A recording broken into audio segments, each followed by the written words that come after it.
अब जो आदमी अपने प्रोडक्ट में बिलीव करता है, जिसको प्रोडक्ट का फितूर है, जिसको पैशन है कि भाई ये मेरा प्रोडक्ट है और मैं इससे दुनिया बदल डालूंगा। Hello everyone, welcome to the first episode of Be Podcaster with Shambhavi.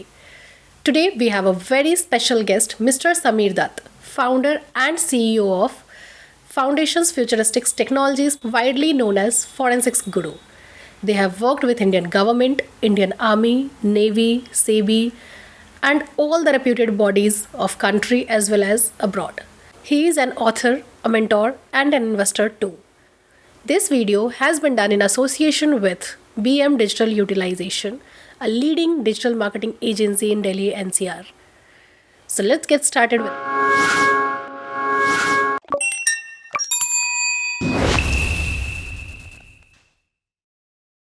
Sir basically थोड़ा सा हमें अपने बैकग्राउंड के बारे में बताइए। कब से? लाइक अर्ली स्टेज, लाइक आपके करियर शुरू होने से पहले, और फिर किस तरीके से आपने करियर को शुरू किया। मैं बेसिकली इंजीनियर हूँ NIT राउरकेला से। तो मेरी कैंपस प्लेसमेंट हुई थी और मैंने ज्वाइन किया था टाटा मोटर्स को, जिसको टेल्को कहते थे उस ज़माने में, जमशेदपुर में। और वो मेरा मतलब पहला exposure to the corporate world था। उसके बाद मैंने एक MBA किया इंटरनेशनल बिजनेस में, Indian Institute of Foreign Trade. और उसके बाद मैं UK चला गया। UK में कुछ साल मैंने काम किया और मतलब एक कंपनी टेक ओवर करी UK में ही। फिर उस कंपनी में बाइसिकल्स बनाते थे, तो वो बाइसिकल्स को ग्लोबली सेल किया। फिर उनके वहाँ पर मैं उनके परचेज़ के ऑपरेशंस में काम किया, असेंबली के ऑपरेशंस में काम किया, कंप्यूटराइजेशन में काम किया। तो काफ़ी एरियाज़ में एक्सपोजर मिला। फिर उसके बाद एक मौका आया जिसमें ये था कि एक BPO हम सेटअप कर सकते थे इंडिया में। तो फिर मैंने वो UK वाली जो जॉब थी उसको मतलब रिज़ाइन किया और बड़ी मतलब मुश्किल से बॉस को समझाया कि देखो ये मेरी ड्रीम है, तो आप मुझे जाने दीजिए और मैं वापस इंडिया जाना चाहता हूँ। वैसे काफ़ी कम लोग होते हैं जो मतलब अपनी वेल सेटल्ड लाइफ को अब्रॉड में जाकर छोड़ के फिर वापस इंडिया आके कुछ स्टार्ट करते हैं। तो फिर आपने ये डिसीजन तो काफ़ी मुश्किल रहा होगा उस टाइम के लिए। पागलपना था उस टाइम। हाँ, मेरी रिसेंटली उस टाइम पे शादी हुई थी 93 में। तो नई शादी थी, तो मैंने कहा वाइफ को कि अब वापस चलते हैं। उनका दिल था कि नहीं वहीं रहते हैं, बट क्योंकि नई शादी थी वो मान गई और हम आ गए। तो 1993 में वापस आ गए और फिर उसके बाद एक BPO चालू किया। BPO जो था वो मतलब बहुत अर्ली स्टेज था। 93 में आपको पता है कि BPO तब शुरू हो रहा था और हमारा काम एक सिंगल कस्टमर के साथ था। उससे पहले का मेरे को डायरेक्ट मतलब एंटरप्रेन्योरशिप का एक्सपीरियंस नहीं था। रादर कंपनियों में काम करके एज अ एंटरप्रेन्योर कह सकते हैं, काम किया काफ़ी, लेकिन एज अ एंटरप्रेन्योर वाला एक्सपीरियंस नहीं था। तो काम तो शुरू किया हमने और हमारे पास एक अच्छा कस्टमर भी था। तो हमने जब काम करना शुरू किया, वो कस्टमर के पास काम आ रहा था US से, सिक्योरिटीज़ एंड एक्सचेंज कमीशन का बड़ा काम था और उसका कुछ भाग हम कर रहे थे। क्वालिटी हमारी सुप्रीम, बहुत खुश थे वो हमारी क्वालिटी से। पर उनको एक प्रॉब्लम थी। प्रॉब्लम ये थी कि जो हम क्वांटिटी प्रोड्यूस कर रहे थे वो बहुत कम थी। बट उतने अर्ली स्टेज में तो लाइक 1993 के टाइम पे BPO बहुत कम थी। तो जैसा आपने बताया कि आपकी BPO ही बहुत अर्ली स्टेज थी, बट उस टाइम पे अर्ली स्टेज और फिर एंटरप्रेन्योरशिप की एक्सपीरियंस भी नहीं थी। फिर आपने इतनी अच्छी क्वालिटी कैसे डिलीवर करनी शुरू की? देखो, क्वालिटी तो इंजीनियरिंग माइंडसेट से आता है ना, एंटरप्रेन्योरशिप से नहीं। तो क्वालिटी ये है कि it is a thought process, it is how you know see things in life, the way you have worked in your job also, and आपकी क्या वैल्यूज़ हैं as individual and as an entrepreneur। मेरा हमेशा यही सोच रहा है कि भाई जो भी करो बढ़िया करो, काम होना चाहिए तो बढ़िया होना चाहिए। और ये है कि हम लोग मतलब अभी भी हमारी कंपनी में भी आप देखोगे आज की डेट में कोई भी जो भी नया व्यक्ति ज्वाइन करता है, जो वो हर आदमी यहाँ से ये वैल्यू लेके जाएगा कि भाई हमने कस्टमर को वैल्यू देनी है, बढ़िया चीज़ देनी है, हमने कॉम्प्रोमाइज़ नहीं करना है। कोई पैसा नहीं देखता है, सब ये देखते हैं कि बढ़िया चीज़ जानी चाहिए। तो क्योंकि थॉट प्रोसेस ऐसा आज के है। टाइम पे हर इंडस्ट्री में इतने ज़्यादा कॉम्पिटिटर्स हैं, आपको कुछ तो अलग रखना पड़ेगा, तभी आप मार्केट में सस्टेन करेंगे। डेफिनेटली क्वालिटी और जो एक होता है कि वैल्यू लेके चलते हैं कि कस्टमर को बेस्ट दे, देन ओनली न्यू कस्टमर्स को भी आप रिटेन कर पाएंगे। ये चीज़ तो काफ़ी अच्छी एक बार हमारा कस्टमर बन जाता है, वो हमारा हो जाता है और हम उसके हो जाते हैं। नहीं ज़रूरी है। हम मतलब we will do whatever it takes to ensure that the customer achieves success। क्योंकि अब देखिए हमारे जो कस्टमर्स हैं, आपको पता है फॉरेंसिक्स में के हमारे गवर्नमेंट कस्टमर्स हैं। अब वो उनके लिए क्या है important, they are trying to recover a kidnap child. बच्चा किडनैप हो गया, उसको रिकवर करना है, या किसी टेररिस्ट को पकड़ना है, या कहीं डाका डाला है, वो पैसा रिकवर करना है। तो कभी लाइफ एट रिस्क है, कभी मतलब बच्चों की लाइफ एट रिस्क है, नेशनल इंटरेस्ट है। तो इन सिचुएशन में कोई कॉम्प्रोमाइज़ नहीं है। ये बीपीओ से फॉरेंसिक्स कैसे? इसमें मतलब देखिए किस्मत का खेल था। बीपीओ वाला बिजनेस जो था ना हमारा, हमें स्केल करना था, जैसे मैं आपको बता रहा था। और वो कस्टमर को, हमारा एक सिंगल कस्टमर था इकलौता, वो हमारे पीछे पड़ा था, बढ़ाइए बढ़ाइए बढ़ाइए। उसके लिए हमें फंड्स चाहिए थे। हमने बैंक को अप्रोच किया, बैंक ने बोला कि भाई आप क्या करते हैं। हमने समझाया, लेकिन उनको उस समय समझ नहीं आया। कुछ सालों बाद तो बीपीओ सबकी डार्लिंग हो गई कि भाई आपको जो पैसा चाहिए ले लो। बट हम जब उसमें गए बैंक के पास कि भाई हमें पैसा चाहिए बढ़ाने के लिए, तो उन्होंने कहा जी आपका तो कोई कुछ टेंजिबल ही नहीं है, ये सॉफ्टवेयर क्या होता है, ये कंप्यूटर आपकी, इनकी कुछ वैल्यू नहीं है, हम आपको कैसे इतना आपको वो दे दें। उस टाइम पे तो इंटरनेट वगैरह भी नहीं थी, तो एक्सपोजर भी बहुत कम रहा होगा। इंटरनेट था बट बहुत कॉस्टली था, मतलब और इनको समझ नहीं आता। हाँ, तो उनको समझ भी नहीं आता था, तो हम स्केल नहीं कर पाए। और सिंगल कस्टमर था, तो कस्टमर ने कहा कि भाई हमारे को तो रिक्वायरमेंट है लार्जर वॉल्यूम की, क्योंकि यदि हम टाइम पर डिलीवर नहीं कर पाए तो हमें बिज़नेस कैसे करेंगे। उनकी भी कोई गलती नहीं थी। तो कस्टमर ने अपने ऑपरेशंस इंडिया में खुद खोल लिए काफ़ी लार्ज स्केल पे। और फिर हम लोगों के पास सडनली पहला लेसन मिला कि भाई एक कस्टमर के साथ कभी नहीं चलना चाहिए। यदि आपके पास इकलौता कस्टमर है और वही चला गया तो क्या होगा। तो हमारी बीपीओ जो है वो काफ़ी स्ट्रगल की उस टाइम पे। फिर हमने कुछ हाथ पांव मारे, हमने कुछ बैंक से टाई अप किया और हमने उनके शेयर प्रोसेसिंग का काम शुरू किया। तो अब आप देखेंगे 94 में ना शेयर्स हम प्रोसेस कर रहे थे। जो लोग शेयर मार्केट में पैसा डालते थे, तो होता क्या था कि उनकी एप्लीकेशन फॉर्म होता था, और वो एप्लीकेशन फॉर्म में जो डाटा जाता था उसको ना कंप्यूटराइज करना होता था। तो हमने कहा यार हमारे पास स्किल सेट है, हमारे पास कंप्यूटर्स हैं, हमारे पास मैन पावर है, तो हम क्यों ना ये करें। लेकिन हमारे को जो पेमेंट तो मोस्टली जो शेयर्स होते थे वो पेपर्स पे होते थे। तो वो हमने कहा कि हमें जो था पेमेंट जो थी पर शेयर मिलता था, पर एप्लीकेशन मिलता था। अब हुआ क्या कि वो हर्षद मेहता का स्कैम हो गया उस समय। तो लोग इतना डर गए कि उन्होंने शेयर में अप्लाई करना बंद कर दिया। कई ऐसी मतलब इश्यूज आई जिसमें 8 या 10 एप्लीकेशंस थी, और हमारे को मतलब पैसों में पेमेंट मिलती थी पर एप्लीकेशन, तो हमारा तो कॉस्ट ही नहीं निकलता था। तो हमारे को रियलाइजेशन हो गई कि ये इस समय में ये हमारा बीपीओ का बिज़नेस जो है वो नहीं चल सकता, और अल्टीमेटली हमें उसको बंद करना पड़ा। फिर 1999 में फिर हमने ये वाली कंपनी फाउंडेशन फ्यूचरिस्टिक टेक्नोलॉजीज़ चालू करी। और उस समय हमारा जैसे नाम आप देख रहे हैं फाउंडेशन फ्यूचरिस्टिक है, तो हमारी सोच हमेशा फ्यूचरिस्टिक ही रही है। तो हम लोग यही देखते थे कि भाई कौन सी टेक्नोलॉजी आने वाली है। प्लस मेरे को ये बहुत एडवांटेज था कि मैं यूके में रह चुका था, काम कर चुका था, तो मुझे दिख रहा था कि भाई क्या ट्रेंड चल रहे हैं। तो आपकी जो एजुकेशनल बैकग्राउंड थी वो एक तो इंजीनियरिंग थी और दूसरी एमबीए इन फॉरेन ट्रेड थी। हाँ। तो फिर फॉरेन ट्रेड से फॉरेंसिक्स एक बहुत डिफरेंट है, तो वो कैसे आपने मैनेज किया? एक्चुअली मैं शुरू से बहुत कंप्यूटर सैवी था, और कंप्यूटर मतलब टेक्निकली इंक्लाइंड था। इंजीनियरिंग तो थी तो यूके में भी खूब कंप्यूटर यूज़ किया। तो हुआ क्या कि इनिशियली जब हमने स्टार्ट किया, जब ये जो बीपीओ से ट्रांजिशन किया, तो हमने कहा कि हम क्या करें। तो उस समय कंप्यूटर्स की वेव आ रही थी इंडिया में।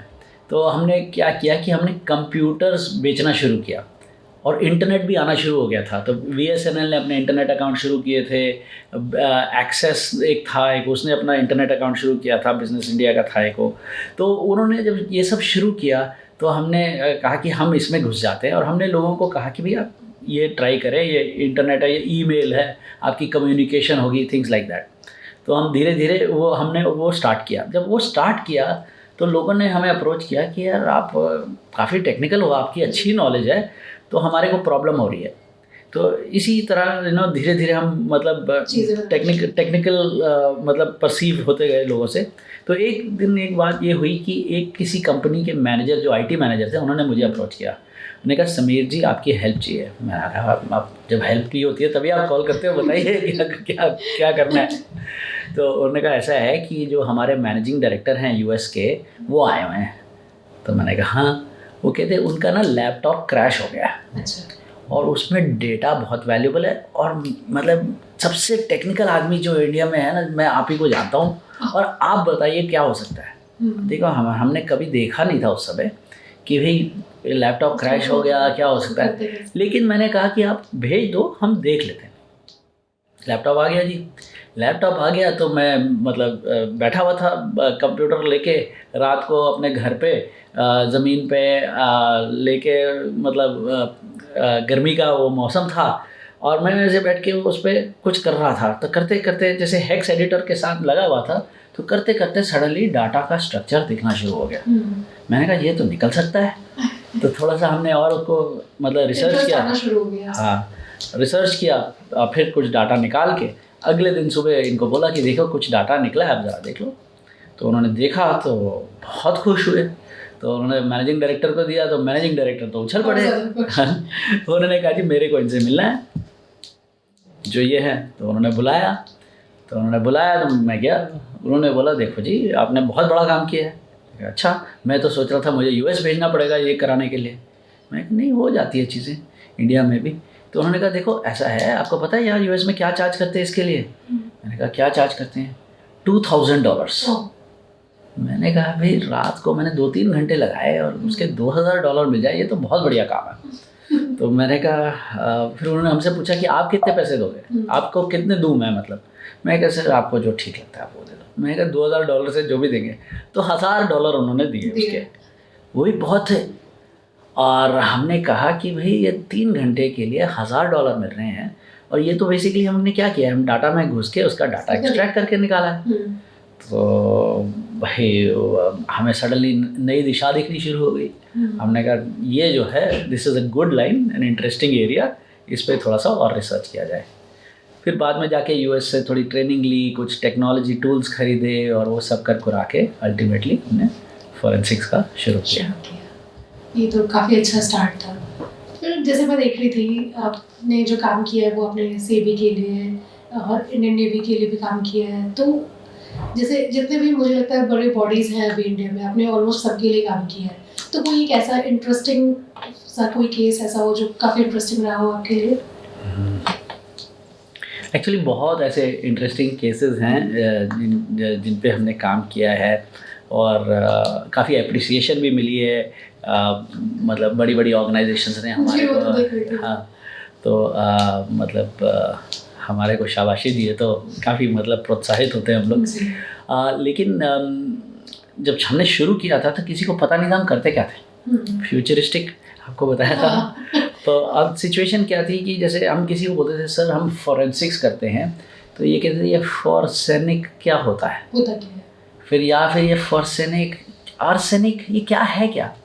कुछ लोग जो जानकार, हाँ, और कुछ लोग जो जानकार थे जिनको थोड़ा सा आइडिया था, तो वो ये पूछते थे ये फॉरेंसिक में आपकी डेड बॉडी कहाँ है। और हम कहते सर वैसा वाला फॉरेंसिक नहीं, हम लोग डिजिटल फॉरेंसिक्स वगैरह के लिए भी काम किया है। डिजिटल फॉरेंसिक्स, हाँ, हमने सारे एजेंसीज के लिए काम किया है। हमने क्या किया कि अलग अलग तरह के टूल्स इंटरनेशनली इंपोर्ट करके हम यहाँ लेके आए, और हमने अपने यहाँ पे खुद टूल्स ईजाद किए। हमारे टूल्स जो है वो काफ़ी सारी एजेंसीज़ यूज़ करती हैं, और उनको काफ़ी अच्छे रिजल्ट मिलते हैं। और हमारे जो टूल्स हैं वो इंडिया, क्योंकि वो इंडिया स्पेसिफिक प्रॉब्लम सॉल्व करते हैं, और इंडिया की प्रॉब्लम्स ऐसी होती हैं जो फॉरेन कंट्रीज़ ने इतने स्केल में नहीं देखी है। सच्चाई ये है कि हम सोचते हैं कि फ़ॉरेन के प्रोडक्ट्स बेटर हैं, बट इस मामले में इंडिया की जो प्रॉब्लम्स हैं वो फॉरेनर्स ने देखी नहीं हुई। हमारी जो पॉपुलेशन है वो अत्यधिक है। जो हमारा एक छोटा सा मतलब शहर की पॉपुलेशन है, वो आपके वहाँ के पूरे कई देशों की मिला के पॉपुलेशन है। ये तो काफी सही है। और अगर हमें क्रिमिनल ढूंढना है उतनी बड़ी पॉपुलेशन में से, तो ये जो लोग बैठे हैं इनके लिए तो इतनी बड़ी प्रॉब्लम होती है कि वो हाथ खड़े कर देते हैं कि हमारे बस की बात नहीं है। इससे रिलेटेड मैंने एक कोट पढ़ा था जो आपने लिखा है, आप एक वीडियो देख रही थी, उसमें एक कोट था, वो क्या था? Hunting for a criminal in India is like looking for a needle in a billion haystacks. Oh my God. इस कोट के पीछे एक कहानी है। और वो क्या है? वो 2012 में ना मैं यूएस में एक कॉन्फ्रेंस में लेक्चर दे रहा था। जी। तो वहाँ पर क्या था कि मैं अपना Indian experiences in investigation share कर रहा था। तो कॉन्फ्रेंस हॉल में मतलब रूम भरा हुआ था, मेरे को 40 मिनट दिए गए थे। तो मैं बोले जा रहा हूँ और मैं देख रहा था कि कोई रिस्पांस नहीं, कोई सवाल नहीं, कोई हाथ नहीं उठा रहा। यहाँ पे हमारे इंडिया में तो इमीडिएटली इंटरेक्शन शुरू हो जाती है, पर ये कैसे हुआ, क्या हुआ? वहाँ पे कुछ नहीं, सब चुपचाप बैठे हुए। मैंने कहा शायद उनको समझ नहीं आ रही मैं क्या बोल रहा हूँ, मेरी अंग्रेज़ी ठीक नहीं है, मेरा एक्सेंट नहीं समझ आ रहा, पता नहीं क्या बात है। मैंने कहा चलो ठीक है, कोई बात नहीं, जो है मैं अपनी ड्यूटी करने आया हूँ, मैं कर लेता हूँ। तो 40 मिनट बाद जैसे मैंने ख़त्म किया, थैंक यू किया, मैं स्टेज से उतरा, दरवाज़ा खोल के बाहर निकला जी। तो आधे से ज़्यादा हॉल मेरे साथ बाहर आ गया। तो मेरे को वहाँ पे बाहर इन्होंने घेर लिया। अब वहाँ पे रिवाज नहीं था कि आपस में मतलब वहीं पे सवाल शुरू कर दें। तो अगली सेशन वहाँ पे शुरू हो रही थी, वो बेचारे की आधी सेशन तो खाली थी, वो सारे तो मेरे साथ बाहर आ गए। बाहर आके फिर उन्होंने जो सवाल पूछने शुरू किए, उन्होंने पूछा सर आप इंडिया से हो? मैंने कहा हाँ जी इंडिया से हो। तो इंडिया में ऐसी टेक्नोलॉजी कैसे आ गई, आपने कैसे ये टेक्नोलॉजी ले आई कि आप इतनी डेप्थ में जा सके? ये टेलीकॉम कॉल एनालिसिस की बात हो रही थी, जो आजकल आप प्रेस में देखते हो CDR एनालिसिस वगैरह, तो उस समय की बात थी। तो हमने क्या किया कि मैंने बोला देखो हमारे देश में 1.2 बिलियन पीपल हैं, 900 मिलियन सेलफोन्स हैं। अब यूएस में था मैं, यूएस में 500 मिलियन पॉपुलेशन थी। अब 500 मिलियन तो उनकी पॉपुलेशन थी, हमारे पास तो 900 मिलियन तो सेलफोन ही थे। ठीक है ना? तो मैंने कहा कि भाई 900 मिलियन सेलफोन्स हैं और the cost of a call is less than 1/100th of a cent per second. और ये किस ईयर की बात है? 2012 की।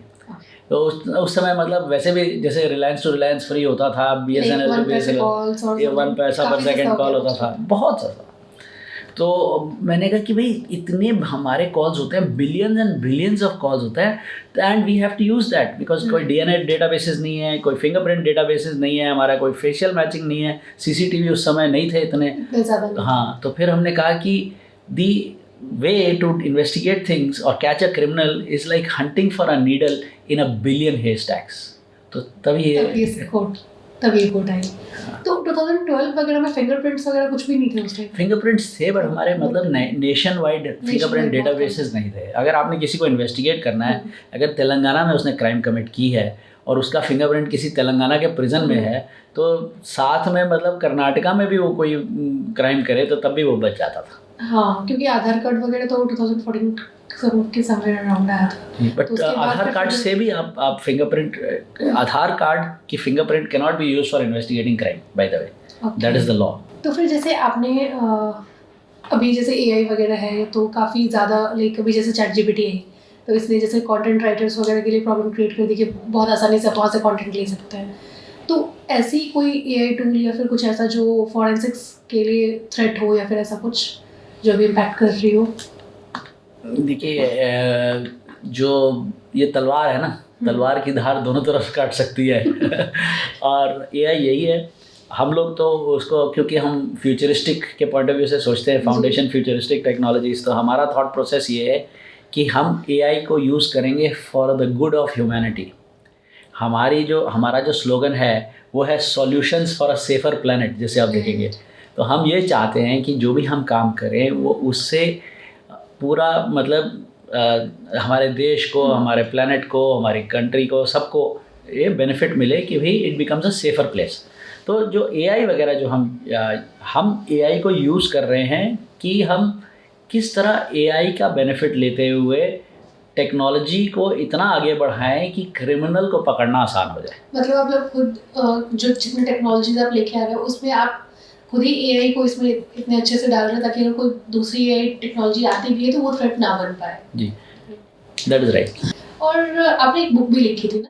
जी, तो बुक हमने लिखी थी एक लर्निंग नेटवर्क फॉरेंसिक्स। ये एक यूके पब्लिशर है, पैक्ट पब्लिशर, लेकिन मैं एक इंडियन पब्लिशर उससे के साथ एक और बुक लिख रहा हूँ, अच्छा। Which will be very reasonably priced. उस बुक का नाम है hunting for a needle in a billion hay stacks. Okay, आपके बोर्ड पे। तो क्या उस बुक की कॉपी मुझे मिलेगी? बिल्कुल, जैसे ही जो बुक छप जाएगी आपको अच्छा, कॉपी तो मुझे खरीदनी पड़ेगी, ऐसे मिल जाएगी? मिल अच्छा, ऐसे मिल जाएगी। जाएगी।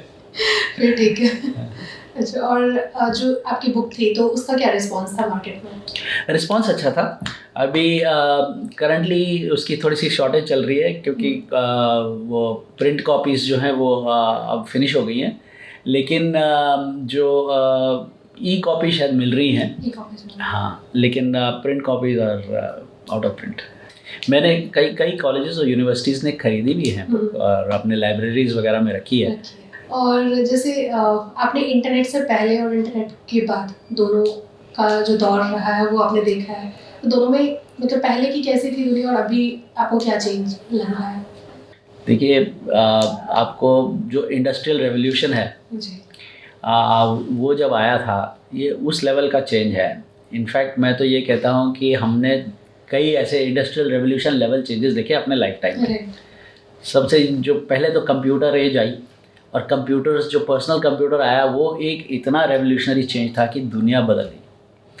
उसके बाद जब ये इनको नेटवर्क करके इन्होंने जब इंटरनेट लेके आए, तो वो एक और ऐसा चेंज था जो पूरा सबको हिला डाला, क्योंकि आपस में कनेक्टिविटी आ गई।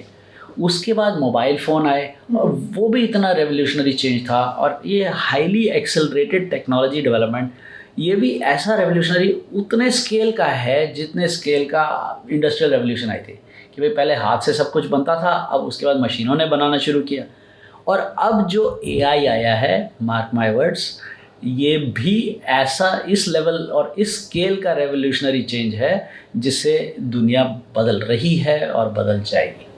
ऑलरेडी आपने इतने सारे काम पहले भी किए हैं, इंटरनेट से पहले, इंटरनेट के बाद सारी चीज़ें आपने देखी हैं, तो आपको क्या लगता है जो फॉरेंसिक्स का जो डोमेन है वो लाइक अगले 5 साल या 10 साल में कितनी चेंज होने वाली है? फ्यूचर क्या है? Good question. और जैसे मुझे दिख रहा है कि फोरेंसिक की डोमेन बहुत चेंज होने वाली है। आर्टिफिशियल इंटेलिजेंस के सहयोग से इन्वेस्टिगेशंस हैं और क्राइम डिटेक्शन है, वो उसमें काफ़ी हेल्प मिलेगा। और मेरा जो थॉट प्रोसेस है वो ये है कि जो फ्यूचर है उसमें जो इन्वेस्टिगेटिव स्किल सेट है, जो ह्यूमन कंपोनेंट वाला इन्वेस्टिगेटिव स्किल सेट है, वो उस पर फोकस ह्यूमंस ज़्यादा करेंगे।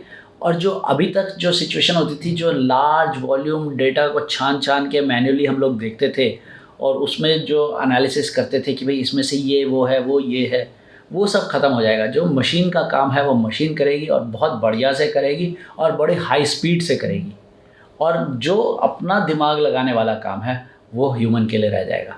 वो बहुत अच्छी चीज़ है। मैनेजमेंट से रिलेटेड चीज़ है ये क्या? इन्वेस्टिगेशन है क्रिएटिव थिंकिंग। देखिए क्या होता है कि जो क्रिमिनल होता है ना, वो बहुत ही क्रिएटिव आदमी होता है, क्योंकि वो नए नए तरीके निकालता है कि मैं कैसे गलत काम करूं।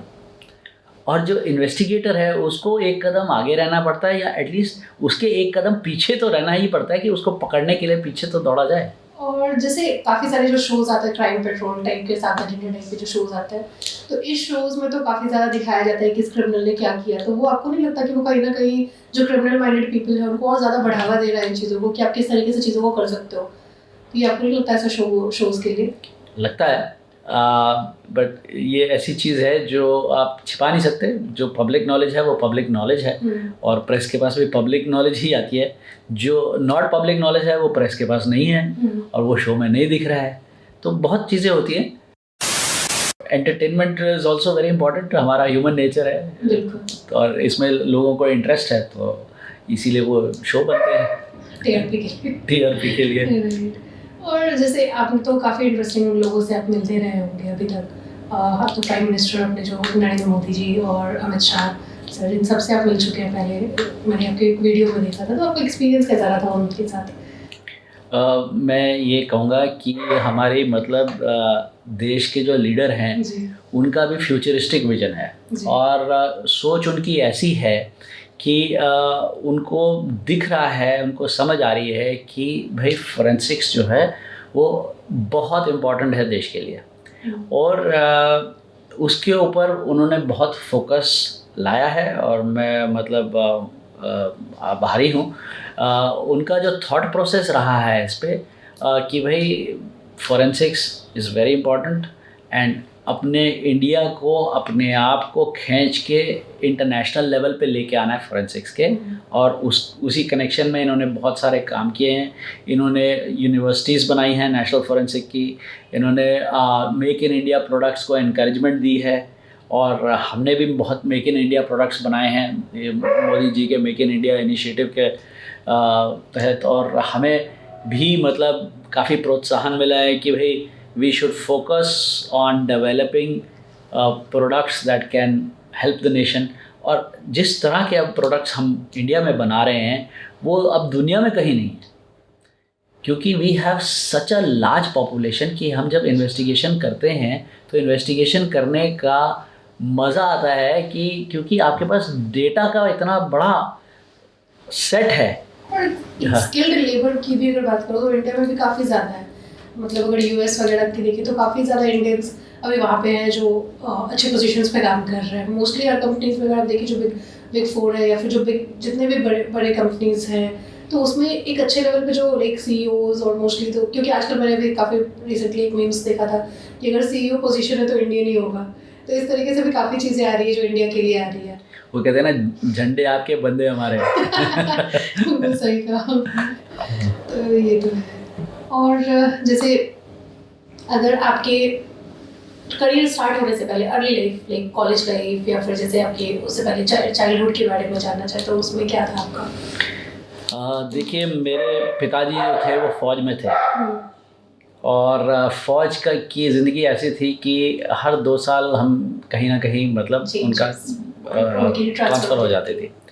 तो आई हैव बीन फॉर्चुनेट और अनफॉर्चुनेटेड जो भी समझ लीजिए to study in 14 schools in 12 years. मैं नर्सरी से 12th तक एक ही स्कूल में पढ़ी हूँ। ये आपकी किस्मत है अच्छी। तो मेरे को ये इससे मतलब सीख मिली कि फ्लेक्सिबल होना चाहिए और फ्लेक्सिबल रहना चाहिए लाइफ में और डेफिनेटली फ्लेक्सिबल रहा हूँ। चेंज को अडेप्ट करने के लिए बहुत चेंज को मतलब अडेप्टेबिलिटी रही है, बहुत एक्सपीरियंस मिला है, बहुत सीखने को मिला है और मैं तो मतलब नेशनल इंटीग्रेशन का पूरा बिलीवर हूँ। मैं आप ये नहीं मानोगे कि मैं कहीं पे भी आप मेरे को भारत में भेज दो मैं हर तरह का खाना खा लेता हूँ और शौक से मैं चूँ चूँ और हल्ला नहीं करता हूँ जैसे लोग कहते हैं ये नहीं खा सकते वो नहीं कर सकते। अपने को कोई प्रॉब्लम नहीं है। और दूसरी बात ये है कि मैं शौक से और मैं किसी भी देश किसी भी प्रांत के जन से मिलके खुश होता हूँ, अच्छा लगता है। और ये तो मतलब मेरी स्कूलिंग के पॉइंट ऑफ व्यू से था, लेकिन जब मैंने स्कूलिंग की और मैं कहीं पे भी 2 साल से अधिक नहीं पढ़ा तो मेरे को टेंशन हुई कि जैसे ही इंजीनियरिंग में एडमिशन मिली मैंने कहा 4 साल कैसे काटूंगा, मेरा तो ट्रैक रिकॉर्ड ये है कि मैं 2 ही साल कहीं पे मिला। 2 साल से ज़्यादा आप कहीं पे रहे नहीं।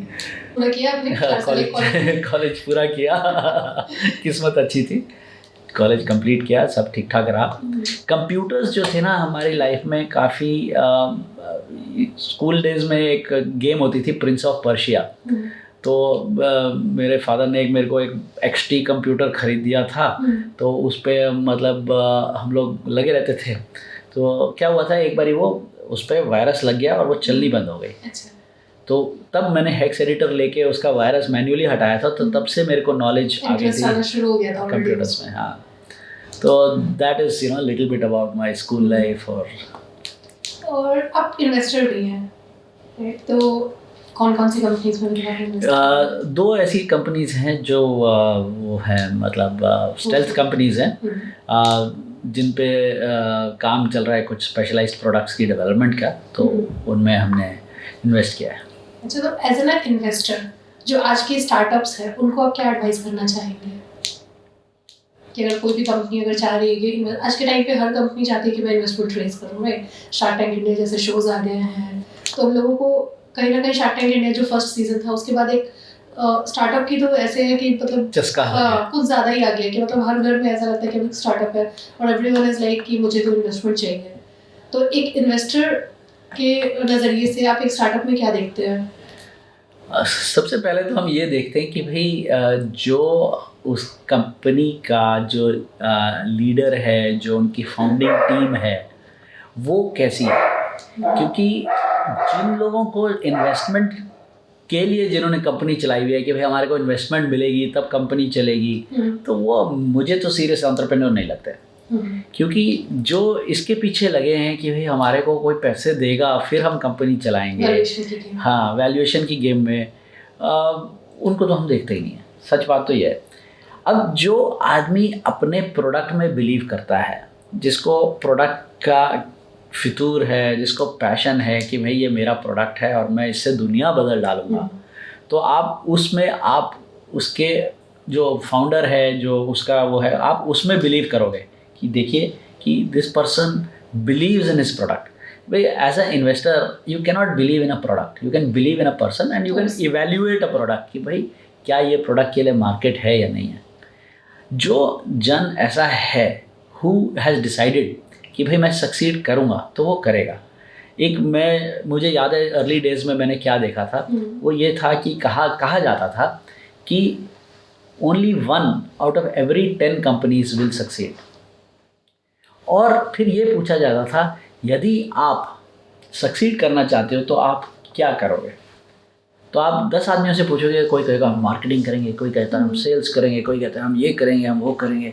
But actually to ensure 100% success, अगर एक में से 10 कंपनी, मतलब 10 में से एक ही कंपनी ने सक्सीड करना है, तो 100% सक्सेस के लिए आप में ये विलिंगनेस होनी चाहिए कि आप 10 कंपनियां स्टार्ट करने को तैयार हो। ठीक है, अगर एक ही सक्सीड होगी तो आप सक्सीड तो कर गए ना। एग्जैक्टली। तो this is a thought process, it is a mindset. अगर कोई भी एंटरप्रेन्योर है तो उसको किसी भी चीज़ को लेकर रिजिडिटी नहीं होनी चाहिए कि लेट्स सपोज अगर मैं आज के डेट पे ये कर रही हूँ तो ऐसा नहीं होना चाहिए कि लाइक नेक्स्ट 1 ईयर बाद भी मैं इसी चीज़ में रहूँगा। लेट्स सपोज अगर मार्केट की डिमांड कुछ और है तो मुझे इतनी फ्लेक्सिबिलिटी तो होनी चाहिए कि मैं फिर उस चीज़ में जा सकूँ। This is what you want to say, right? Partly, in addition to this, persistence is very important. वो जो अड़ियल दिमाग कि भाई मैं ये करूँगा सक्सेस करने के लिए, वो होना चाहिए। हाँ, एक ज़िद होनी चाहिए, एक वो होना चाहिए, जुनून होना चाहिए कि भाई I am in this for this. अब आप सपोज आप कोई एक मेडिकल प्रोडक्ट बना रहे हो, आप मेडिकल प्रोडक्ट इसलिए बना रहे हो क्योंकि आपको पैसे बनेंगे, तो फिर आपके दिमाग में ये है कि यार मैं इसमें पैसे कैसे बचा लूँगा कि भाई पैसे बचेंगे। हाँ, फिर आपके दिमाग में ये होगा कि भाई मैं ये इसको मतलब ऐसे प्राइस करूँगा कि भाई दूसरे आदमी तक इसमें मेरे को मैक्सिमम प्रॉफिट निकलेगा। ये सब जो चीज़ें हैं ना, ये मार्केटिंग और सेल्स वाली, ये बाद में आती हैं। एट दी एंटरप्रेन्योर स्टेज आपका पैशन है कि आप एक ऐसी सॉल्यूशन मार्केट में लेके आ रहे हो जो दुनिया बदल देगी। आपके दिमाग में ये बात है कि भाई ये मेरा मेडिकल डिवाइस है जिससे मतलब लाखों लोगों का फ़ायदा होगा। ठीक है, ये जो प्राइसिंग है, जो ये प्रॉफिटेबिलिटी है, ये सब आएगा और बाद में आएगा, जल्दी आएगा या बाद में आएगा वो थोड़ा सा टाइम बताएगा। लेकिन जहाँ पर पैशन नहीं है वो एंटरप्रेन्योर नहीं है। तो शार्क टैंक के जितने भी शोज आए हैं, दो सीजन्स उसके आए, तो जितने एपिसोड्स आए आपको चांस मिला कि आप एक भी एपिसोड उसका देख पाए? कुछ देखे मैंने। हाँ, तो क्या लगा आपको उसको देख के? मुझे तो ये लगा कि भाई शार्क टैंक में जो भी अपीयर हुआ है ना, वो विनर है, चाहे उसको फंडिंग मिले या ना मिले। कई बार वो उसको क्या है कि ये जो विनर क्यों है, एक तो उसको बहुत बढ़िया फ्री पब्लिसिटी टीवी पे मिल रही है जिससे उसके कंपनी नोन हो रही है, उसका प्रोडक्ट सेल हो रहा है धड़ाधड़। राइट, क्योंकि टीवी की ऐड चलाने में तो ऑलरेडी बहुत ज़्यादा करोड़ों रुपए लग जाएंगे। ये यहाँ पे इन्होंने बढ़िया से फ्री में इनको मतलब 5-10 मिनट मिल गए, देखिए, और प्राइम एयर टाइम। दूसरा, ये जो शार्क्स हैं ये कुछ ज़्यादा इन्वेस्ट नहीं कर रहे, कोई मतलब आप 1% कोई दे रहा है, कोई 2%, हाँ, कुछ नहीं है। और इससे आपकी वैल्यूएशन जो है ना, उसमें कोई खास फर्क नहीं पड़ रहा, लेकिन आपको उसकी ब्रांडिंग मिल रही है और उसके कनेक्शन मिल रहे हैं। अगर आपको राइट शार्क मिल रहा है, जिसके अगर जैसे आप फार्मा में हो और आपको कोई फार्मा वाला शार्क मिल रहा है, तो आपको उसके कनेक्शंस का बेनिफिट मिल रहा है, तो वो जितने में भी इक्विटी ले रहा है आपको कोई प्रॉब्लम नहीं है। बट लेट्स सपोज जैसे अभी स्टार्टअप्स का जो दौर चल रहा है इंडिया में, तो इसको लेके लाइक अगले 5 इयर्स या 10 इयर्स तक में क्या लगता है कि इंडिया स्टार्टअप्स में ज़्यादा रहेगी, क्योंकि अभी ऑलरेडी इंडिया रिसेशन में भी है, इंडिया के लाइक ऑलमोस्ट पूरी दुनिया ही अभी रिसेशन में चल रही है, तो रिसेशन इंडिया तो फिर भी अच्छा कर रही है बाकी दुनिया से तो। हाँ, इंडिया में लाइक अलग अलग इंडस्ट्रीज है जो भी अच्छा कर रही है, लाइक फिनटेक हो गया, हेल्थ केयर वगैरह भी अच्छा कर रही है, तो जो स्टार्टअप का जो अभी दौर चल रहा है, तो वो स्टार्टअप को लेके क्या फ्यूचर आपको लगता है अभी आने वाले टाइम में? देखिए, स्टार्टअप क्या होता है?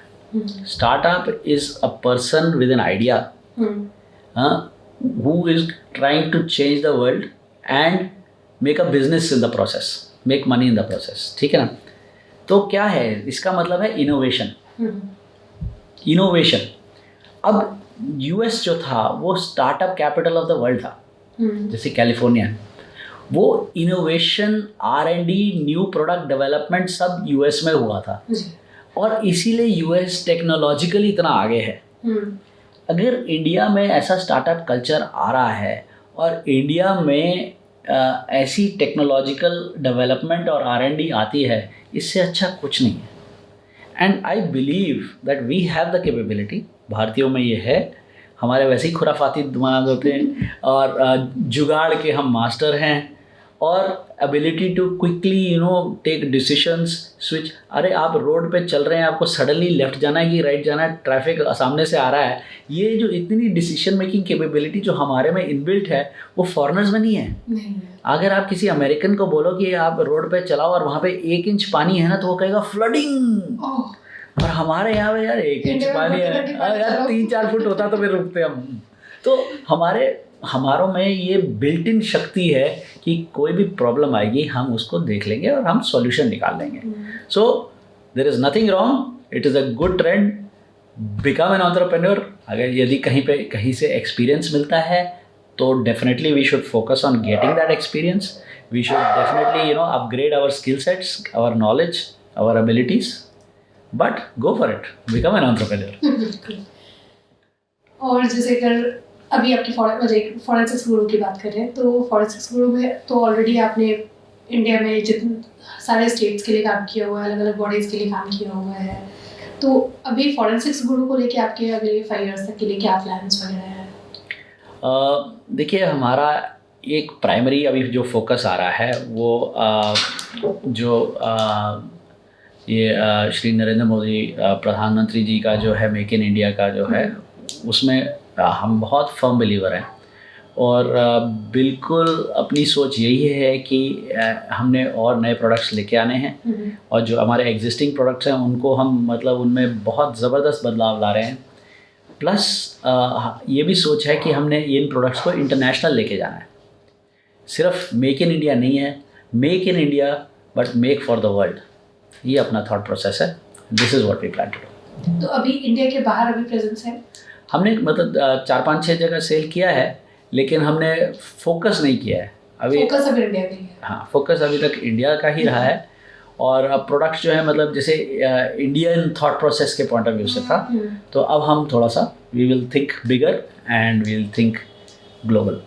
1999 से लेके 2023 तक जो टेक्नोलॉजिकली जो सारी चीज़ें चेंज हुई है, लाइक ऐसा कह सकते हैं कि कम्प्लीटली ही चेंज हो चुकी है। जो 1999 में जो टाइम थी और जो अभी के टाइम में, तो कम्प्लीटली सारी चीज़ें चेंज हो चुकी हैं। तो इन सब चेंजेस के बावजूद फॉरेंसिक्स गुरु को इतने अच्छे से ग्रो करने के पीछे की पिलर क्या रही है अभी तक आपकी? देखिए, 1993 से 2003 तक मेरी ये पर्सनल जर्नी रही है। फॉरेंसिक्स गुरु जो कंपनी है वो फाउंडेशन फ्यूचरिस्टिक टेक्नोलॉजीज़ जो हमारी कंपनी है वो 99 में हमने उसको चालू किया था। उससे पहले BPO था, जैसे मैंने आपको बताया था। इसका ग्रोथ का कारण ये है कि हम लोग एक, जैसे मैंने कहा कि हमारी पैशन है, हमारे क्या पूरी टीम का आप देखोगे कि सब का यही सोच है कि भाई कैसे हम सामने की कस्टमर की प्रॉब्लम सॉल्व कर सकते हैं। और हमारी प्रॉब्लम बड़ी जटिल है। अब जैसे अगर कोई बच्चा किडनैप हो गया तो बहुत सीरियस प्रॉब्लम है, और इसमें हम लोग जी जान लगा के लग जाते हैं, और जो इन्वेस्टिगेटर्स हैं जहाँ पे उनको हमारी आवश्यकता है, हम कंधे से कंधे मिला के उनको हेल्प करते हैं। तो हमारा सक्सेस का कारण यही है कि जो हम करते हैं दिल से करते हैं, और जो हमारा फोकस होता है वो रिजल्ट्स ओरिएंटेशन फोकस रहता है हमेशा। और इंडिया में भी काफ़ी सारे अनसॉल्व केसेस हैं, right? तो उनके लिए कुछ प्लान्स हैं? हम उस पर काम कर रहे हैं। एक हमारा कोल्ड केस इन्वेस्टिगेशन सिस्टम है जो अंडर डेवलपमेंट है, तो जैसे ही वो एक्टिव हो जाता है तो हम उसको हायर करने से पहले ना आपको ये क्लैरिटी होनी चाहिए कि आपको रिक्वायरमेंट किन जॉब्स के लिए है। सही बात है। हमारा क्या होता है, हम बंदा देखते हैं, हमें पसंद आ गया बंदा, फिर हम उसके लिए जॉब ढूंढते हैं, यार तू ये कर ले, ये भी कर ले, ये भी कर ले, भूल जाओ। रिक्वायरमेंट जानना सबसे पहले जरूरी है। सबसे पहले आप अपनी ऑर्गेनाइजेशन में इतनी क्लैरिटी ले आइए कि भाई हम लोग करते क्या हैं और करने के लिए हमारे पास किस किस तरह के लोग चाहिए। ठीक है। अब अगर आपको सपोज जैसे आपका है कि भाई कोई लीड जनरेशन के लिए चाहिए, तो आपको एक लीड जनरेशन का बंदा चाहिए। ठीक है ना। ये नहीं कि वो लीड जनरेशन के बंदे को आपने एचआर में डाल दिया, पॉसिबल नहीं है।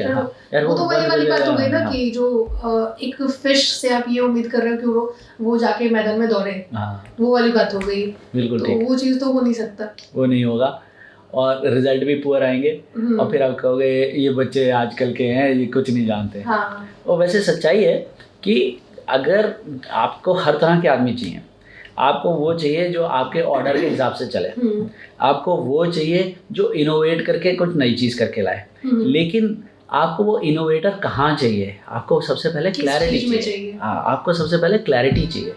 तो आपको अपनी ऑर्गेनाइजेशन में थोड़ा सा समय लगा के ओवरऑल ऑर्गेनाइजेशन को समझ के, आपका बिजनेस मॉडल समझ के आपको ये देखना है कि हम करते क्या हैं। नहीं, ये तो हर ऑर्गेनाइजेशन के लिए बहुत ज़्यादा ज़रूरी है अंडरस्टैंड करना, क्लैरिटी। ये तो ज़रूरी। वो कहते हैं ना के जब हम लोग स्कूल में होते थे तो वो हमसे पूछा जाता था कि भाई कवि क्या कहता है, वो कविता होती थी भाई, तो अब इतनी लंबी कविता है, एंड में हमें मतलब सार देना पड़ता था, तो वो के करना पड़ता था, कवि क्या कहता है। तो बिजनेस में भी ये है कि भैया आपको के करना पड़ेगा कि जो हम कर रहे हैं, हम मतलब हमारा क्या निचोड़ क्या है, हमारा फोकस क्या है। हमारा एक तो आपको ये क्लैरिटी होनी चाहिए कस्टमर कौन है। कस्टमर क्या है, हम सोचते हैं सब लोग हमारे कस्टमर हैं, ऐसा हो ही नहीं सकता। सवाल अगर आपके सब लोग कस्टमर है ना, that means you do not have any single customer. Perfect. ये समझना बहुत जरूरी है। हाँ, उसके बाद आपको ये आइडेंटिफाई करना है कि आपका आइडियल कस्टमर कौन है, नीश डिफाइन करना, मतलब वेरी मच आपको कि भाई ये जो कस्टमर है, मैं इस कस्टमर को दिल से चाहता हूँ या चाहती हूँ, ऐसा कस्टमर मुझे मिले तो मुझे लगेगा मेरा काम सफल है। ये जो कस्टमर है ये मुझे वैल्यू करता है, जो मैं प्रोवाइड कर रहा हूँ, मेरी सर्विस अच्छी है, मैं इनको पूरी मतलब दिल से काम करता हूँ, मैं इनको वैल्यू देता हूँ, तो ये भी मुझे वैल्यू देते हैं, मेरा ये कस्टमर अच्छा है, ये टाइम पे पैसा देता है और ये प्राइस पे चिक नहीं करता है, इसको लगता है कि जो मैं कर रहा हूँ वो उसके लिए बहुत लाभदायक है, और मैं भी अपनी तरफ से पूरा जी जान लगा के उसको सर्विस देता हूँ। तो आपको कहते हैं ऐसा कस्टमर मुझे चाहिए। तो अब आप ये देखते हो ये ऐसा कस्टमर कहाँ मिलेगा, ये आपका ए कैटेगरी कस्टमर हो जाता है, ऑसम कस्टमर हो जाता है। ठीक है ना। फिर ऐसे होते हैं कुछ जो मतलब ज़्यादा मार्जिन नहीं देते, थोड़ा सा चिक करते हैं, बट फिर भी मतलब चुपचाप बिजनेस देते हैं, आपको मेहनत कम करनी पड़ती है। अगर तो कोई बात नहीं यार, तुम भी आप। और कुछ ऐसे कस्टमर होते हैं वो आपको मतलब काम भी देते हैं, एहसान भी करते हैं, पैसे भी नहीं देते हैं और जान ले लेते हैं। आई थिंक ऐसे कस्टमर से दूर रहना चाहिए। हाँ, ये बहुत डेंजरस कस्टमर होते हैं, इनको आप भगाओ और वो फिर आगे जाके मतलब आप उनके लिए कुछ भी करो तो वो आपके बारे में जाके बोलेंगे कि उन्होंने हमें ऐसे करके नहीं दिया। तो जैसे अभी हॉबीज़ वगैरह की अगर बात करें तो आपकी क्या क्या हॉबीज़ रही है? अभी तो मेरी प्राइम हॉबी है स्ट्रीट डॉग्स। अच्छा। हमारे पास काफ़ी सारे डॉग्स हैं मेरे पास। पर्सनली हम घर पे 9 कुत्ते हैं। अच्छा। और 9 के 9 are desi Indian dogs. Indian dogs are very intelligent, very reliable, very loyal and touchwood very healthy. मैं इसलिए कहता हूँ कि क्योंकि वो इंडिया के डॉग्स हैं, वो इंडियन कंडीशंस के लिए अडेप्टेड हैं। जैसे हम लोग इंडियंस हैं और हम लोग बहुत स्टडी और स्ट्रॉन्ग हैं। अपने कोविड के समय में देखा था कि भाई बाकी देशों में दहशत फैल गई, बट हमारे देशों में फिर भी काफ़ी मतलब अच्छे रिजल्ट से लोग कोविड से निकले हैं। तो सेम थिंग हमारे इंडियन डॉग्स का भी है। Indian dogs are very strong and they can withstand all types of disease. अगर आपके पास कोई जर्मन शेपर्ड है, आपके पास कोई लैब है, क्या है कि बार बार आपको वेट के पास ले जाना पड़ता है और बार बार आपको चक्कर मारने पड़ते हैं। ये हमारे इंडियन डॉग्स के साथ नहीं है। आप अच्छे उनको एक बार इनोकुलेट कर दो, वैक्सीनेट कर दो और वो दमदार हैं, वो चलते जाएंगे। कुछ भी खाते हैं, कुछ भी पीते तो भी उनको कोई दिक्कत नहीं है। इन लोग मतलब जो ब्रीड्स है, मैंने भी एक रख रखा है, तो उन लोगों का तो बहुत स्पेसिफिक रहता है कि नहीं हम इन्हें ये नहीं दे सकते, एक मीठा नहीं दे सकते, नमकीन नहीं दे सकते, ऑयली नहीं दे सकते, तीखा नहीं दे सकते। तो वो एक बहुत ही ज़्यादा रिस्ट्रिक्शंस रहता है, ये फ्रूट नहीं देना है, ये चॉकलेट नहीं देना है, ये नहीं करना। चॉकलेट वैसे भी डॉग के लिए बहुत ख़राब होती है, पॉइजनस होती है और मीठा भी कहते हैं मीठा कि तो बाल झड़ जाते हैं, बाल झड़ जाते हैं, वैसे तो हमारे लिए भी अच्छा नहीं है। हाँ तो ओल्डेस्ट पेट है और वो सबसे हमारा टफेस्ट भी है। अच्छा, उसका नाम है टफ़ी। टफ़ी, और एज क्या है उसकी? उस 11 साल का है वो। और टफ़ी नेम आपने रखा मूवी देख के? नहीं नहीं। टफ़ी क्या हुआ था कि वो मतलब सडनली जैसे बाहर स्ट्रीट के डॉग्स को हम खाना खिलाते हैं, तो हमने देखा कि जो वहाँ के बड़े से डॉग्स थे जो स्ट्रीट के, वो भौंक रहे थे और एक छोटा सा पपी स्ट्रीट पे खड़े हो गए, वो उनको वापस भौंक रहा था। हमने कहा ये बड़ा टफ डॉग है, तो उसको उठाया, उसकी टांग टूटी हुई थी। अच्छा। वो पता नहीं कहीं से गाड़ी ने ठोका होगा, क्या हुआ पता नहीं, बेचारा रोड पे चल रहा था। उसको उठाया, गले से लगाया और चिपक गया, और तब से अब तक तो सबसे ओल्डेस्ट आपका टफ़ी है। बाकी आपके टोटल 9 डॉग्स हैं। हाँ, तो देन अपने पास 3 और हैं जो वही जो बाहर जो भौंक रही थी ना, वो डॉग जो इस टफ़ी पे, वो उसी के बच्चे हैं ये। अच्छा, एक तो अभी बाहर मैंने देखा था। नहीं ये अभी नहीं, मैं जो टफ़ी से जो भौंक रही थी, तो उनके बच्चे हैं 3। तो एक का नाम है छुटकी या छोटी, एक का नाम है लकी और एक का नाम है लोलू। जो बाहर वाले 2 हैं वो एक लकी और लोलू। अच्छा, जो बाहर अभी देखा था मैंने आते वक्त। और अपने पास 5 और हैं। तो एक उसमें पुच्चू है, एक सीपी है। सीपी की पूंछ थोड़ी सी कटी हुई है पीछे से, तो कटी पूंछ हम कहते हैं। एक टीटी है, वो बेचारी की टूटी टांग है, तो उसको टीटी हमने शॉर्ट फॉर्म करके टीटी कर दिया। और एक मिकी और मिनी है। अच्छा, और सबको रखते भी आप यहीं पे संभालने के लिए कोई और है या फिर आप लोग हैं? मतलब खुद भी करते हैं हम लोग। काफ़ी इंटरेस्टिंग है। मेरे पास तो एक है, वही अकेले ही घर में इतनी आतंक मचा के रखती है कि अगर घर पे एक सिंगल बेल बज जाए, उसके बाद तो आप उसकी आवाज़ इतनी ज़्यादा आती है, और खुद लाइक छोटी सी है, और ना वो डोर लॉक तक जंप करती है कि मैं खुद से खोल लूँगी। और उससे वो होता नहीं है, बट जंप करने में मतलब बहुत हाइट तक जंप करती है कि मैं खुद से कर लेती हूँ। कौन सी ब्रीड है? पोमेरेनियन।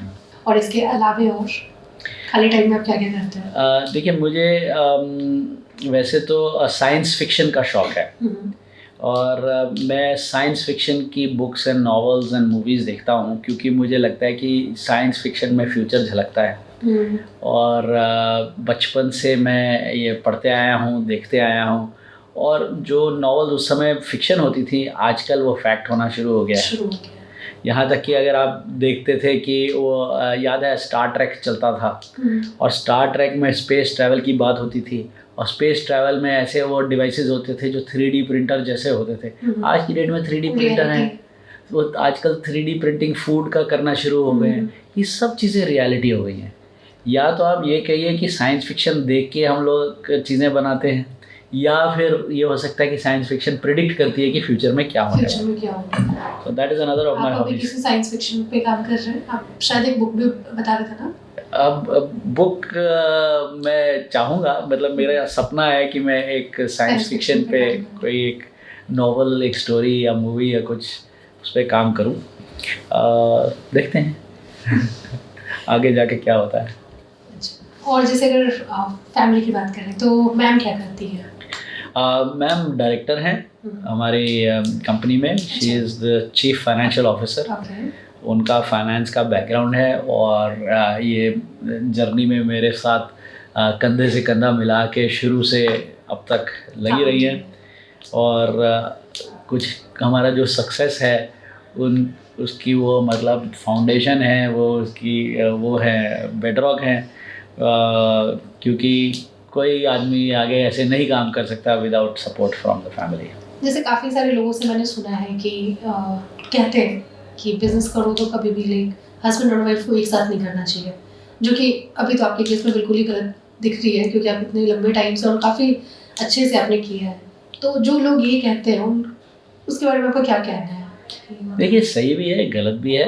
क्या होता है कि जो बिजनेस की प्रॉब्लम्स हैं वो घर लेके जाते हैं, जो घर की प्रॉब्लम्स हैं वो आप ऑफिस लेके आते हैं, तो ये इश्यूज तो होती हैं। बट अगर आप अपनी लाइफ थोड़ी सी सेपरेट करके रख लें तो ईजियर होता है कि वर्क लाइफ अलग रखें और पर्सनल लाइफ को अलग। तो अब जैसे मैं वापस घर जाता हूँ तो फिर उसके बाद मैं कहता हूँ, मेरे से कुछ पूछते भी हैं तो मैं कहता हूँ मेरा स्विच ऑफ है अब भाई, बिजनेस का काम स्विच ऑफ है अब। हाँ, बट ये समय से आता है। और जैसे आप किसी पार्टनर से भी डील करते हैं बिजनेस में, आपके को फाउंडर होते हैं, उसी तरह आपको मतलब आपको फैमिली से भी डील करना पड़ता है। और आपको you have to be very tolerant, and when your own spouse is involve you have to be even more tolerant, क्योंकि आपका टॉलरेंस लेवल हाई नहीं होगा तो आपको हाँ, आप मतलब छोटी छोटी चीज़ों में फंस जाओगे। जैसे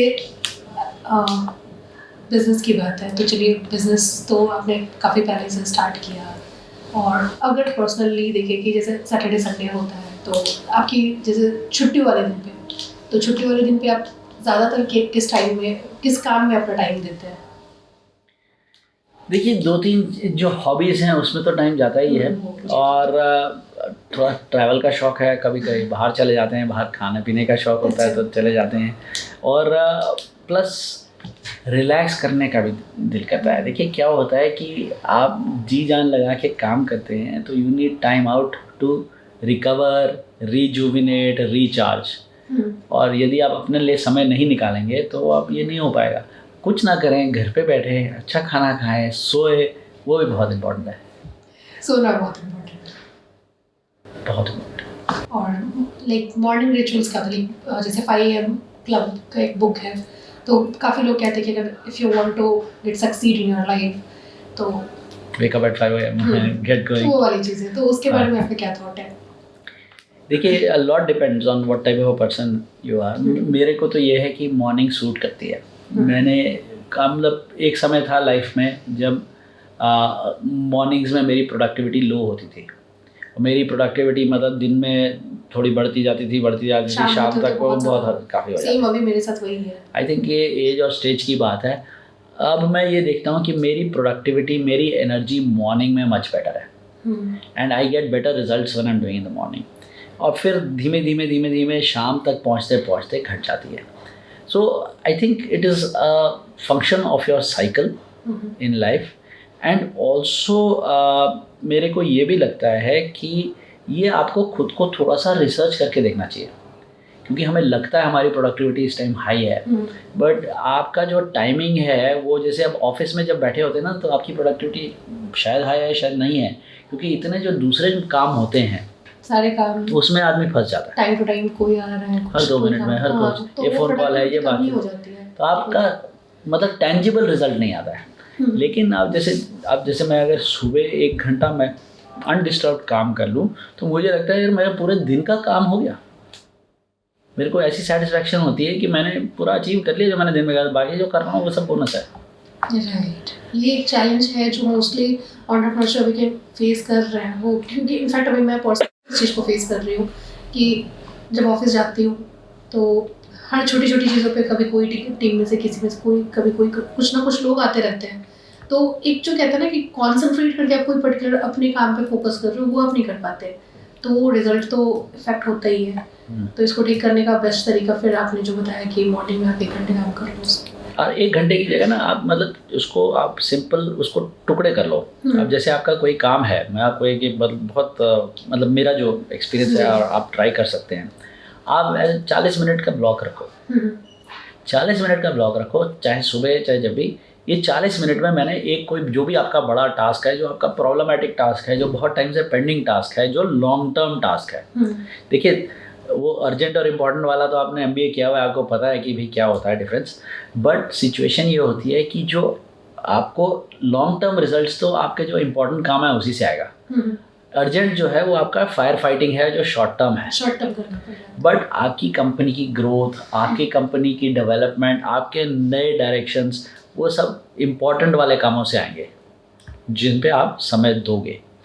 एंड जहाँ where the focus goes results flow, ठीक है। तो आपका जहाँ पे फोकस है वहीं पे रिजल्ट आएगा, जहाँ पे आप मेहनत करोगे वहीं पे रिजल्ट आएगा, सीधी बात है। तो यदि आप 40 मिनट एक जगह फोकस करेंगे वो आपका एरिया रिजल्ट में आ जाएगा। एंड उसके बाद आप 20 मिनट कुछ और करिए, चाहे आपने मतलब वॉक के लिए जाना है, चाहे आपने कुछ और करना है, आप मतलब अपना take, it is your me time, you deserve it, take it, ठीक है ना। वो आप मी टाइम यूज़ करें, वो 20 मिनट कुछ और करें। और फिर अगर आपके पास, आप थोड़ा ज़्यादा जल्दी जागते हैं, 5 AM क्लब के मेंबर हैं, तो आपके पास 2 40 मिनट के ब्लॉग भी आ सकते हैं, ठीक है ना। अगर नहीं आते तो कोई बात नहीं, हाँ। और आप फिर उसके बाद सेम 40 मिनट जो हैं, हो सकता है आप इवनिंग पर्सन ज़्यादा है, आप शाम को निकाल सकते हैं। बट क्या होता है कि शाम को आपको जाना है, घर पे खाना बनाना है, कई प्रेशर्स और होते हैं, बहुत चीज़ें होती हैं। तो वो सब चीज़ें देख के आपको ऐसा टाइम स्लॉट्स निकालना चाहिए जहाँ पे आप फ्री हो। तो मॉर्निंग का ये एडवांटेज होता है कि अगर मॉर्निंग में आप दिन स्टार्ट कर रहे हैं और आपका पहले ही सब कुछ हो चुका हो, कुछ बढ़िया सा, तो पूरा बाकी दिन बहुत बढ़िया जाता है।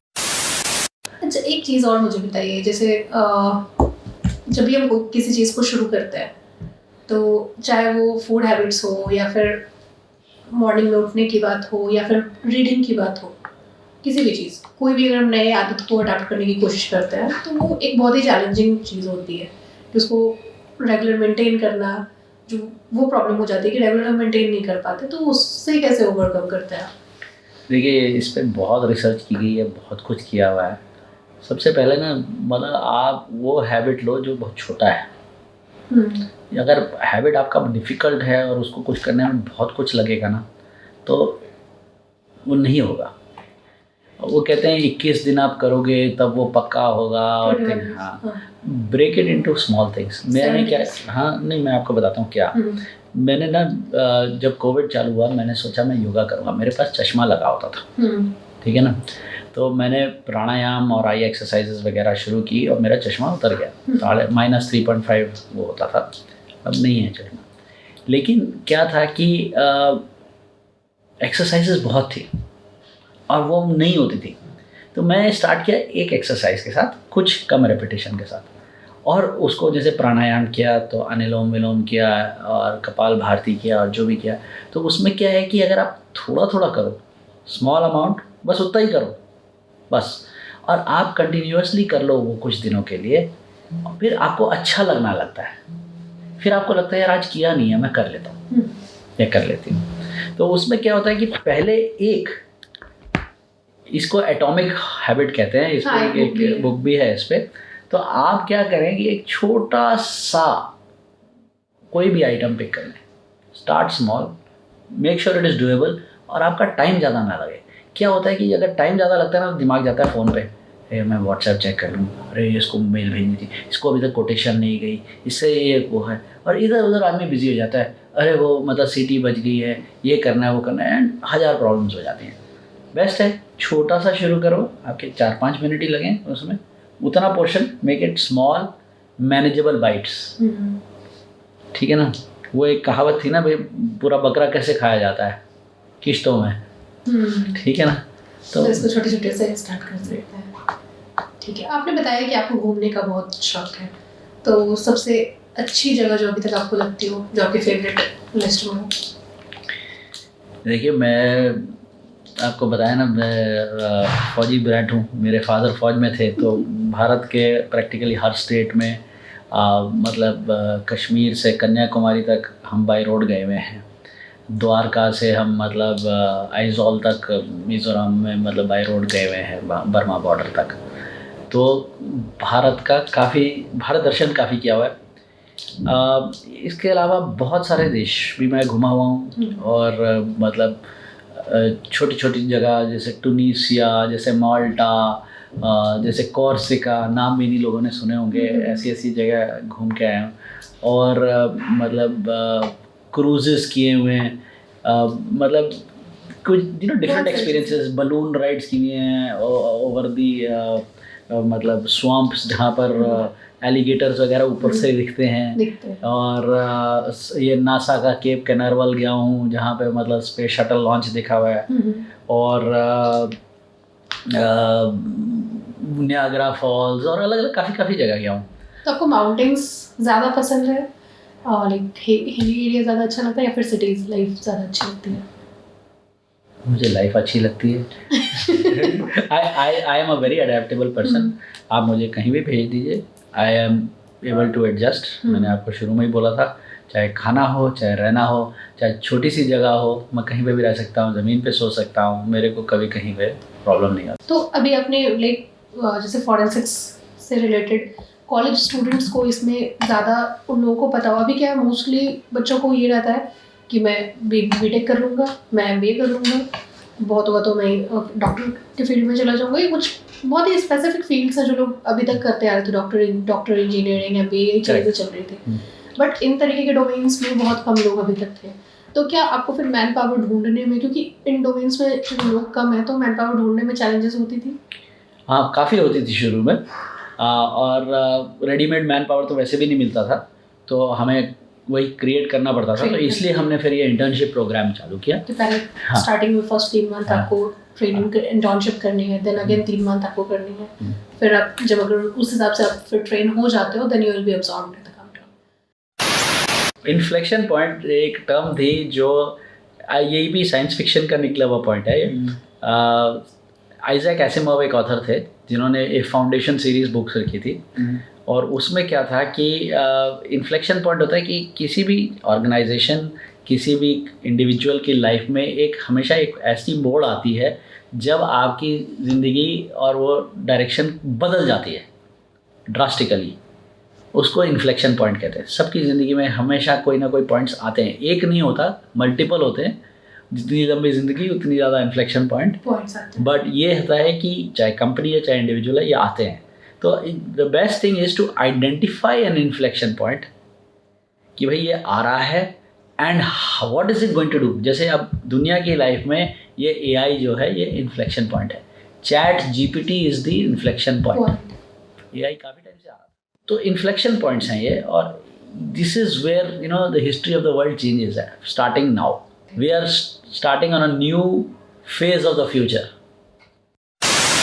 एक एडवाइस जो आप अभी के जनरेशन को, जो अभी रिसेंट की जो जनरेशन है, उसको आप एक एडवाइस क्या देना चाहेंगे? जो भी करें दिल से करें और हमेशा ये सोच के करें कि भाई अगर क्या मैं रिज़ल्ट दे रहा हूँ कि या मैं एक्सक्यूज़ दे रहा हूँ। अगर आप अपने आप को ये जवाब दे दें कि जो मैं कर रहा हूँ, इज़ दिस अ रिज़ल्ट और is this a reason why it is not done, that will change your life.